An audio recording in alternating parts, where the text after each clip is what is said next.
anaknya siapa, keturunan siapa? Itu yang saya tanya. Manusia pertama, terkait manusia pertama, bahwa kalau yang saudaraku yang turun tadi itu yang tidak bertanggung jawab atas pertanyaannya, dia bingung. Kenapa harus bingung? Kalau bingung-bingung jangan coba-coba naik di sini Pak Ustadz ya. Nanti akan bisa terjun bebas. Tadi Mbak Natalia ngomong bahwa kami itu Nasrani keturunan iblis. Karena kawan tadi itu nggak sanggup menjawab. Kok bingung sekali ya menjawab itu, padahal sederhana. Itulah kalau orang tidak membaca.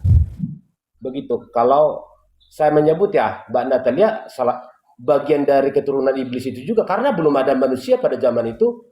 Memang mereka lah saling kawin mengawini. Begitu Pak Ustadz ya. Kalau kita kan bacalah ada pertanggungjawaban di sana. Iya, kalau tadi aku nggak bilang Nasrani ya, yang saya bilang tadi Kristen, karena kan di dalam Bible itu punyanya Kristen ya. Nah, di situ saya bertanya kepada yang Kristen tadi, ini Pak Kiko ini Kristen juga? Oh, Ustadz tahu lah Kristen. Iya, Mbak Natalia. Oke. Kristen ini. Iya, Kristen juga agak ya kan? ini hampir sembuh bapaknya ini. Oh, oke. Masalahnya hampir sembuh, iya. Sambil sembuh, iya. Amin, Nah, amin. kalau perkataan Tuhan, ini yang di dalam Bible ini perkataan Tuhan itu pasti benar apa enggak nih? Saya tanya dulu, pastikan. Bapak yakin nggak perkataan Tuhan, firman Tuhan itu benar? Mbak Natalia berbicara perkataan Tuhan itu benar apa tidak? Ya benar lah, namanya pun Benar, oke. Kalau perkataan Tuhan itu benar, sedangkan Tuhan Anda itu sudah mengatakan di dalam Kejadian 2:17 baik. bahwa di saat engkau memakan buah itu, pada hari itu juga kamu akan mati. Pastilah engkau mati. Baik. Nah, pada hari engkau memakan itu, engkau pasti mati. Di situ mereka memakannya. Adam, Hawa makan. Baik. Baik. Perkataan Tuhan ini benar kan? Benar. Matilah dia. Kristen ini anaknya siapa? Keturunan siapa? Itu yang saya tanya. Kan di situ cuma ada Tuhan, iblis, dan Adam Hawa. Jadi kalau Adam dan Hawa makan itu, perkataan Tuhan benar, matilah Adam Hawa. Kalian keturunan siapa? Oh, gitu. Iya. Iya. Pak Ustadz teh ketawa. Suaranya kecil, Pak. Iya. Gak suara kecil, Pak. Kenapa saya jadi ketawa? Oh, kayak gitu rumusnya rupanya. Silakan dijawab, tanggapi, Pak. Saya kalau udah melihat Pak Ustadz ketawa, saya udah bahagia lah pokoknya. Begini, saya mau tanggapi ya. Begini. Ketika kamu makan buah itu, seketika pada hari itu juga Pada hari engkau mau makannya, pasti engkau mati. menyatakan terhitung pada saat itu manusia akan mengalami kematian. Itu yang disebut terhitung ya.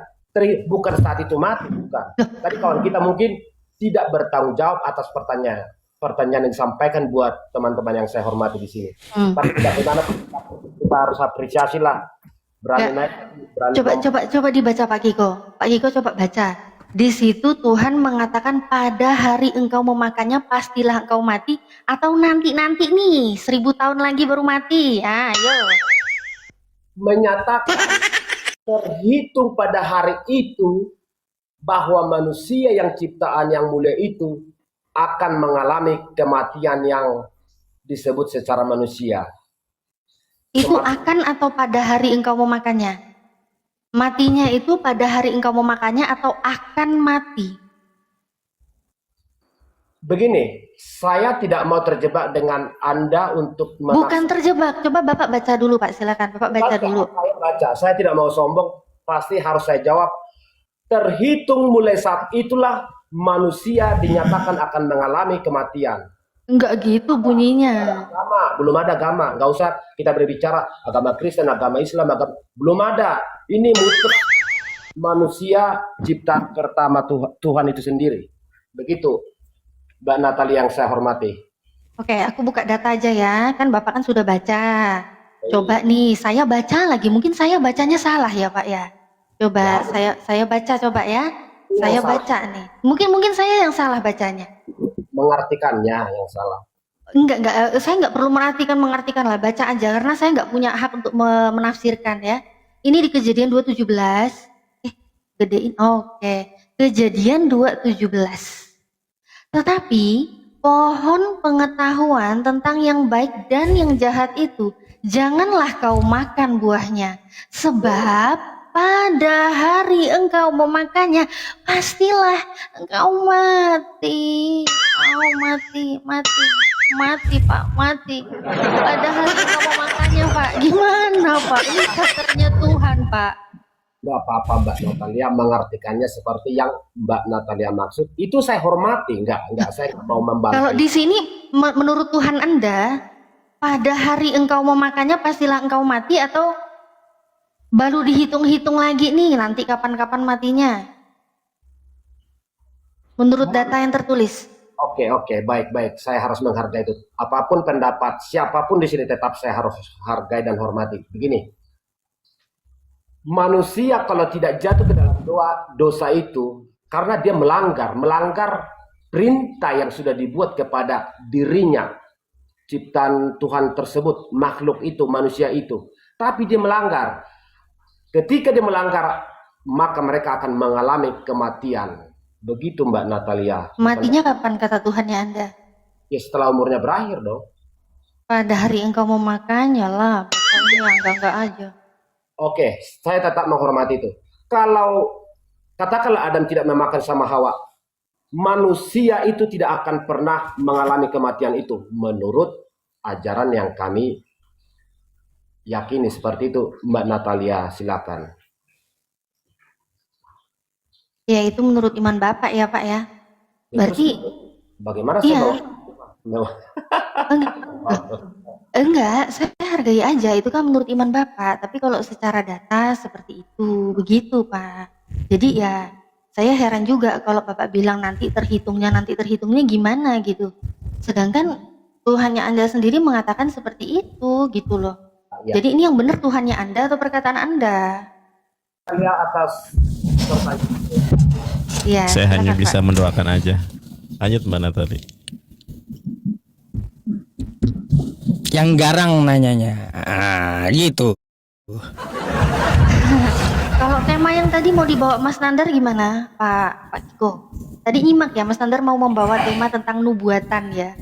Apa-apa. Selagi saya bisa jawab dan saya tidak ngawur, mungkin kalau apa ya, saya berusaha jawablah semaksimal mungkin dengan apa yang sudah saya pernah lakukan. Ya, silakan mungkin Mas Nandar mau masuk. Luar biasa mualaf kita satu ini. Tepuk tangan. Tepuk tangan. Pak Kiko, ini sahabat saya. Beliau ini seorang mu'alafah. Dulunya seorang Nasrani, seorang Kristen. Namanya Natalia Iriani. Ya. Ya, beliau dulunya seorang Kristen. Sekarang alhamdulillah jadi debater yang handal, hebat, pinter. Tabarakallah. Ya, teman-teman Jangan lama. lupa upload video saya, silakan sebanyak-banyaknya disiarkan. Terus kalau yang pengen tahu notifikasi ya, supaya nggak ketinggalan apa aktivitas saya, Ustadz Yusuf, Mas Nandar ya, pastikan subscribe dan juga aktifkan lonceng notifikasinya. Silakan. Boleh, Silakan, silakan, Mbak. Saya harus izin sama Pak Ustadz, saya harus menghormati beliau. Izin Mbak Natalia. Tadi baru saya dengarkan dari Pak Ustadz, siapa ya? Izin Pak Ustadz yang di tengah. Oh, saya bukan Ustadz. Konata Saya- sudah mengatakan kalau Mbak Natalia salah satu mualaf Kristen ya Mbak Natalia. Pertanyaannya singkat aja, kenapa namanya belum diganti Mbak? Kan Natal itu kan ya Mbak Natalia tahulah Natal ya. Silakan Mbak Natali. Gimana Pak? Sebentar. Mbak Natali masuk Islam, kenapa namanya Natalia Iriani? Bukankah Natal itu identik dengan Kristen, itu pertanyaannya? Silakan. Benar. Oke. Iya, sebenarnya alhamdulillah ya. Kalau nama saya, nama akun Natalia Iriani itu sama dengan nama yang diberikan kedua orang tua saya ya, Natalia Iriani. Sama dengan identitas saya, KTP, buku rekening ya, kalau ada yang kepanasan pengen transfer ke rekening saya namanya Natalia Iriani. Nah, tapi alhamdulillah setelah saya berislam, Oke. nama saya berganti menjadi Khadijah. Itu nama pemberian dari Habib Ali Ridho Assegaf. Jadi nama saya ini Khadijah. Cuma nama akun-akun saya sesuaikan dengan nama KTP aja. Gitu. Tahun berapa Mbak Natalia jadi mualaf? Boleh nggak sih Pak Ustadz bertanya seperti ini? Karena udah Boleh, tanya aja. Siapa tahu ente juga mau masuk Islam kan gitu. Iya, salah satu ex produk ya Kristen. Ngomongnya lembut, apa ya lembut, punya apa namanya intonasi yang enak dan boleh, dan di komen di sini banyak cantik orang. oh, Itu produk ex Kristen loh Pak Ustadz. Ini Pak Ustadz. produk ex Kristen ya. Tapi produk ex Kristennya saya nih Pak Kiko. Selama saya Kristen seumur hidup dan alhamdulillah sampai saya mualaf, sampai saya berislam sampai detik ini, saya nggak pernah makan yang namanya itu B2 itu nggak pernah Pak. Ngokok itu saya nggak pernah makan Pak. Jadi begini muka saya nggak petak Pak, karena saya nggak mau makan itu Pak. Oke, berarti saya mau bertanya sedikit aja. Apa Boleh, saja boleh. Mbak Natalia bisa menyeberang? Izin diceritakan sedikit story. Kenapa? Apa alasan saya bisa masuk Islam? Yuk, masuk Islam. Ceritakan, Pak. Oh gitu ya. Sebenarnya kalau masuk Islamnya sih pasti karena kebenaran yang ada di dalam Islam ya, kesempurnaan yang ada di dalam Islam. Tapi pastinya itu kan ada sebelumnya. Sebelumnya saya Kristen. Otomatis saya belajar dulu dong apa yang saya imani sebagai Kristen dulu. Nah di situ saya mempelajari Bible. Saya mempelajari dan di situ saya itu sangat mencintai yang namanya Yesus. Kan dulu dikenalin Yesus itu Tuhan kan. Baik. Saya pelajari Yesus itu siapa. Katanya Yesus itu Tuhan. Saya pelajari Pak. Nah, ternyata kalau Yesus itu Tuhan, saya mempelajari Bible. Semakin saya mempelajari, saya kok mengenal Yesus itu utusan. Di dalam Yohanes 17:3 Yesus mengatakan ada Allah, satu-satunya Allah, dan mengenal Yesus Kristus yang telah engkau utus. Nah, di sini kok Yesus utusan? Bahkan di ini Markus 12:29. Di situ Yesus pun mengatakan, "Dengarlah hai orang Israel, hukum yang terutama ialah Tuhan Allah kita, Tuhan itu Esa." Ini Yesus mengatakan. Jadi di situ Yesus sendiri mengatakan, Tuhan Allah kita, Tuhan itu Esa, yang mengatakan Yesus. Ini kalau Yesus sendiri mengatakan Tuhan Allah kita, Tuhan itu Esa, ini Yesus punya Tuhan dong. Dan dia mengatakan Tuhan itu Esa, oh Tuhan itu Esa dong. Sedangkan di gereja saya dapat pengajaran yang namanya Tuhan itu Trinitas. Ada Allah Bapa, Allah Putra, Allah Roh Kudus. Ini gimana bisa? Katanya Allah Esa, Tuhan Esa. Kalau udah Trinitas, Tritunggal, itu ada tri, bukan tunggal lagi, udah ketambahan tri. Nah ini baru dari ketuhanan. Belum lagi sifat-sifat yang menurut saya nggak masuk akal. Saya tuh mencari Tuhan yang sempurna. Dimana kalau Tuhan yang sempurna itu maha segala-galanya. Tuhan itu kan harusnya maha segala-galanya.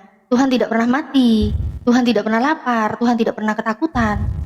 Ternyata semakin mempelajari Bible kok saya melihat sifatnya Yesus ini kok manusia, memang manusia banget gitu. Di Matius 12 di Matius 21 ya, Matius 21 yang ke-19 ya, 18 sampai 19. Di situ Yesus merasa lapar. Sedangkan Tuhan itu kan nggak pernah lapar gitu. Itu hanya sebagian hal-hal kecil ya. Sebenarnya banyak sekali kalau saya mau pelajari dalam Bible yang memang benar-benar saya lihat ini Yesus memang punya Tuhan. Matius 12:18. Inilah hambaku yang kupilih, yang kukasihi, yang kepadanya aku berkenan.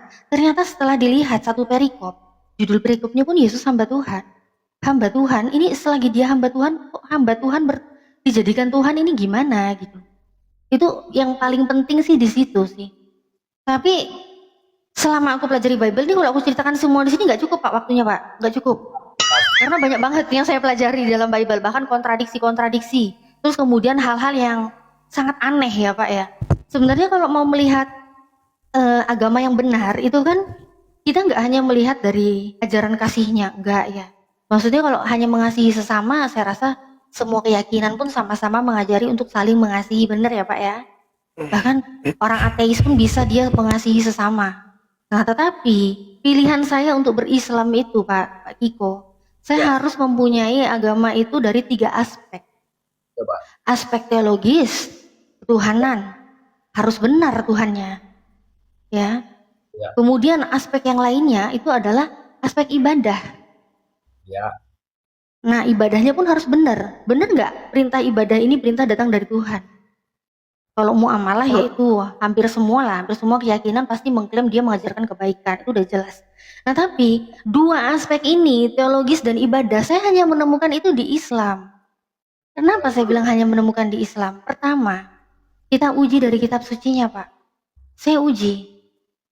Dari kitab suci yang 100% benar, gak ada kesalahan sekecil apapun, di situ berarti saya bisa menemukan Tuhan yang benar. Tuhan yang diperkenalkan di dalam kitab suci itu pasti Tuhannya benar. Nah ternyata saya menemukan itu di dalam Al-Quran. baik. Di dalam Al-Quran, iya saya menemukan itu Pak. Coba ini saya bandingkan aja ke Bible ya, Bapak bisa cek sendiri. Nggak apa-apa, nggak apa-apa. Saya hanya mau tanggapi sedikit aja, Oke silakan tanggapi dulu Pak. agak terselip di hati saya. Mbak Natalia mengatakan kalau di ajaran Islam itu apa tidak ada sedikit pun ya berarti murni tidak ada kesalahan. Bagaimana Ya, Anda, bagaimana Mbak Natalia mengatakan itu sejauh mana Anda sudah memahami, mempelajari bahkan saya nggak tahu ya, bukan mengukur ya, bukan mengukur atau kemampuan seseorang enggak. Cuma hanya pengen tahu sekolah Mbak Natalia sampai sejauh ini apa S2 kah S3 atau apa? Oh, kalau kuliah mas saya hanya sampai pagar aja Pak, kalah sama Bapak. Ya. Kalau sekolah mas saya hanya sekolah minggu gitu Pak, saya jemaat biasa gitu Pak ya. Saya nggak perlu lah terlalu membanggakan pendidik kayak gimana, pendidikan saya kayak gimana, nggak perlu gitu loh Pak. Baik, nggak Kalau apa-apa. dibilang mahasiswa ya saya juga pernah jadi mahasiswa, sudah selesai juga, saya menginjak itu sudah selesai. Tapi bukan itu permasalahannya. Permasalahan di sini yang kita bahas bukan itu Pak. Baik, baik. Justru yang permasalahan kita harus diskusikan di sini berdasarkan data. Begitu Pak. Tapi terkait tadi Yesus itu benar-benar kita harus secara pengertiannya harus jamak Mbak Natalia. Karena apa? Itu kan merujuk pada Tritunggal ya. Tapi apapun ya, Mbak Natalia pernah di dalam ini. Tapi apapun banyak memahami, banyak mengerti tentang bagaimana ketuhanan Kristen ya. Wajar kalau Mbak Natalia punya kesanggupan untuk berdiskusi, berinteraksi katakanlah untuk tanya jawab. Ya, saya tidak mengharapkan itu. Tapi apapun tetap saya hormati. Kalau memang Mbak Natalia mengatakan bahwa Tuhan yang benar adalah di Islam, ya itu saya harus hormati juga. Itu pilihan Diuji, bisa diuji Pak, bisa diuji. Nah, tadi saya belum selesai menarasikan. Bapak sendiri menanyakan, sudah sejauh mana Anda belajar kan begitu ya? Tapi Bapak kan lebih spesifiknya ke jenjang pendidikan. Menurut saya itu nggak penting gitu Pak ya. Karena menurut saya yang namanya jejak pendidikan itu pendidikan ya, itu hanyalah keberuntungan sih. Hanyalah keberuntungan. Ada orang yang bisa beruntung sampai dia S3, ada orang yang beruntung sampai kedokteran. Ada yang dia hanya karena kurang beruntung dia hanya bisa selesaikan sampai di jenjang yang seperti apa begitu Pak ya. Jadi itu bukan menjadi acuan gitu Pak. Oke. Mengenai apa yang sudah saya pelajari, kita bisa uji Pak. Yang saya pelajari dalam beragama, yang saya pastikan itu adalah agama yang sempurna, saya uji dari kitab sucinya dulu Pak. Baik. Al-Quran itu 100% benar, nggak ada kesalahan sekecil apapun. Dan itu murni. Bisa dicek. Bapak tahu, zaman Nabi Muhammad diutus 1400 tahun silam, itu Nabi Muhammad bisa mengabarkan ada yang namanya garis edar tata surya. Matahari, bulan, itu beredar di garis edarnya. Itu di surat Yasin ayat 38-40 dan juga Al-Anbiya ayat yang ke-33. Ini Nabi Muhammad dulu belum ada peneliti, belum ada ilmuwan. Tapi kok bisa sih mengabarkan ini? Ini datang dari mana wahyunya? Datang info dari mana kalau bukan dari Tuhan yang Maha Tahu? Datang dari mana kalau bukan datang dari Tuhan semesta alam yang menciptakan semuanya? Ini kapasitasnya bukan manusia biasa lagi. Kemudian ada api di dasar laut di dalam surat At-Tur ayat 1-6. Sebenarnya masih banyak sekali hal-hal yang diceritakan Itu zaman Nabi Muhammad diutus. Baik. Dan kalau saya lihat Pak, ini namanya Al-Quran nih kok bisa ya begini ya. Ini pasti kapasitasnya bukan kapasitas manusia biasa. Pasti Nabi Muhammad ini mengetahui semua dari Tuhan, Tuhan yang benar. Karena informasinya benar. Semakin maju zaman Al-Quran semakin terbukti kebenarannya.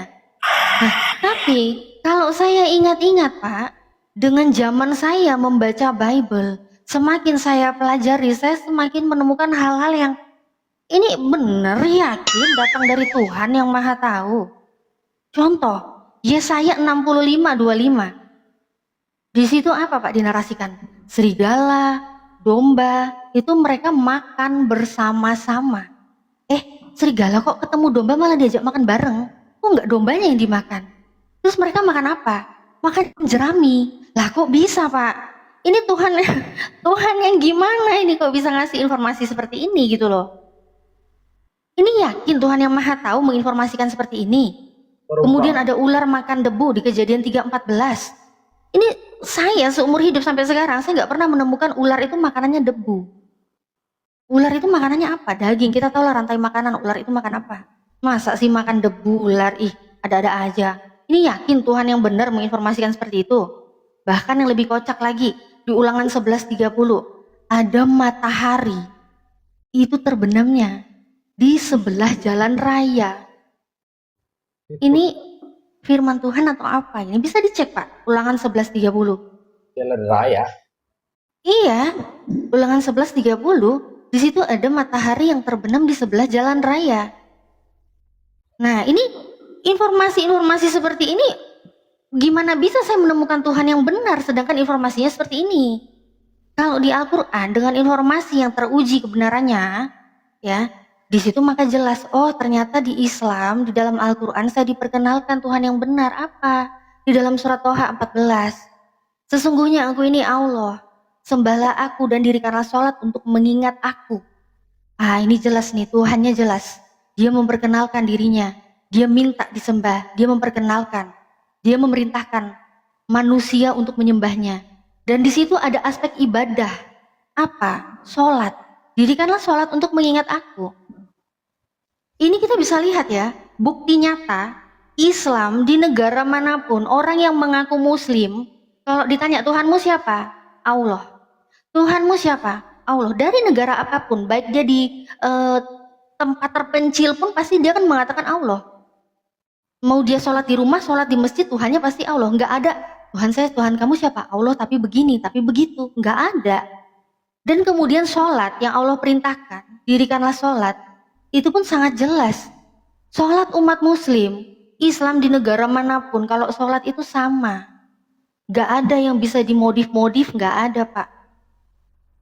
Ini perintahnya jelas, mulai dari kita mau sholat, auratnya, bagian mana yang harus ditutup, wudunya jelas, gerakannya jelas. Bahkan di semua negara, kita kalau mau sholat subuh ya pasti 2 rakaat. Sholat maghrib di mana-mana 3 rakaat. Gak mungkin, oh ini ahli ibadah sholat maghribnya jadi 5 rakaat. Gak ada. Itulah karena perintahnya perintah datang dari Tuhan yang benar. Gak bisa dinego-nego. Itu kita ibadah itu perintah bikinan Tuhan, bukan perintah bikinan manusia.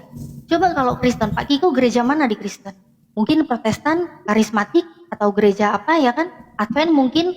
Banyak teman-teman Kristen, waktu saya dulu Kristen saya bingung. Pindah-pindah gereja, denom sudah berbeda, ibadahnya liturgi udah beda-beda. Ini sebenarnya aturan ibadah bikinan Tuhan atau bikinan manusia? Sangat berbeda Pak. Disitulah saya menemukan indahnya Islam. Agama yang saya cari selama ini adalah agama yang sempurna. Itu saya dapat di Islam. Gitu Pak. Maksudnya, kalaupun ada yang katakanlah berpindah gereja,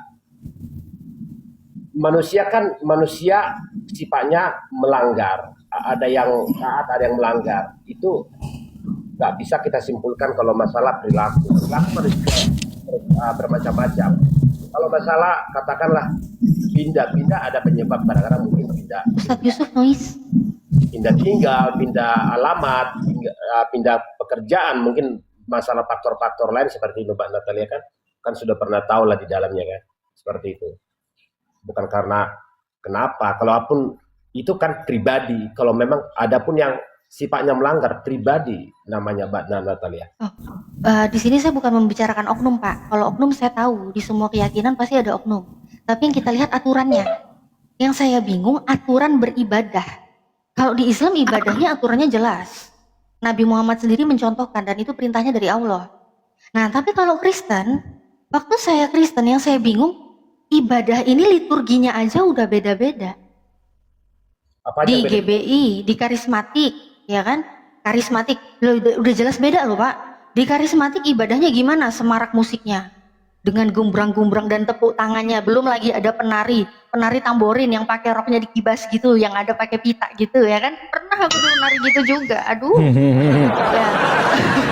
Nah, terus begitu saya datang ke gereja seperti GPIB, GKI, dengan khusyuknya, dengan tenangnya, nggak ada tepuk tangan, kecuali sekolah minggu ya. Tapi kalau ibadah raya yang dewasa, nggak ada hal-hal itu. Terus mengenai persembahan pun, kantong persembahan, ada yang bisa ngasih sebelum khotbah, ada ngasih yang setelah khotbah, ya kan? Tergantung gerejanya kan. Semua ibadahnya itu aturannya beda-beda gitu loh. Tiap denom sudah berbeda. Makanya saya bilang, ini perintah ibadah ke gerejanya aja dari mana? Yang katanya Yesus Tuhan, di dalam Bible, Yesus saja tidak pernah memerintahkan untuk ke gereja. Gak ada datanya Yesus memerintahkan untuk ibadahlah di gereja, gak pernah ada. Bahkan Yesus sendiri mengucapkan kata Kristen pun gak pernah ada. Nah tapi kok bisanya ada Kristen yang terbentuk menganggap Yesus Tuhan dan mereka beribadah di gereja dan tiap denom itu berbeda-beda. Nah di situ sih silakan kalau yang mau ya. Tapi kalau untuk saya pribadi, ini saya mikir ibadah yang saya lakukan waktu Kristen itu ibadah perintah dari mana? Kok beda-beda? Oh ternyata perintah dari mana nih kalau begini?